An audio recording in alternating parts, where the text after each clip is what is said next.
Thanks, Chad. The White House did indeed confirm that Russia is developing anti-satellite capabilities. Roll that tape. I can confirm that it is related to an anti-satellite capability that Russia is developing. I want to be clear about a couple of things right off the bat. First, this is not an active capability that's been deployed. And though Russia's pursuit of this particular capability is troubling, there is no immediate threat to anyone's safety. We are not talking about a weapon that can be used to attack human beings or cause physical destruction here on Earth.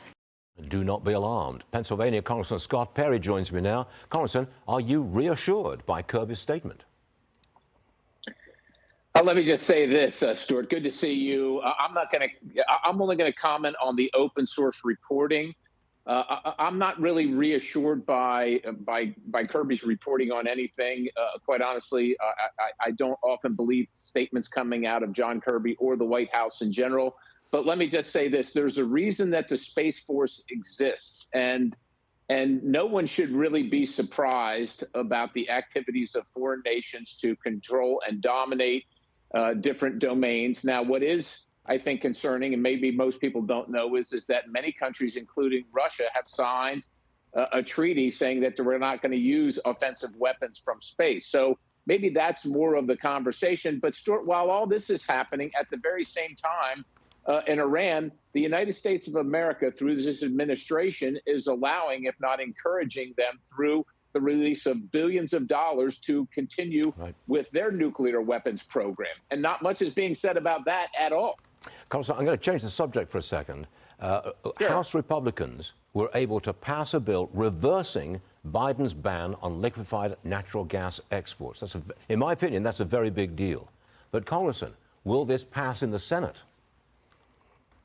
Well, as you know, the Senate is controlled by the Democrats, and so it would be a direct slap at President Biden.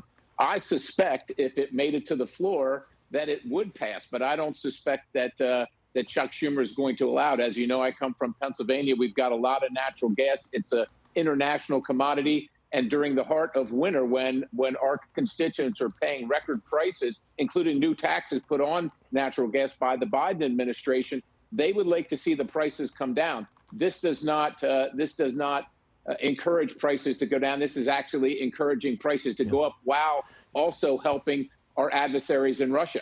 Just across the state line in New York State from Pennsylvania, the Marcellus Shale continues underground. There's enough nat gas in New York, under New York State, to heat the entire planet. But we can't go and get it, and we can't pipeline it anywhere because of the Greens and because of President Biden.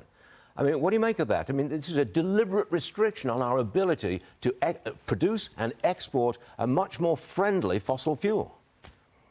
You're exactly right. And no one does it more cleanly than the United States of America. And of course, New York, the residents of New York and New England in particular, suffer the greatest as we import Russian natural gas because we refuse to go get the natural resources that are clean and right beneath our feet. It drives some of us nuts. Congressman, thanks very much for being with us on this Friday. I hope you have a great weekend, sir. You too, Stuart. God bless you. Thanks for the opportunity. Thank you very much.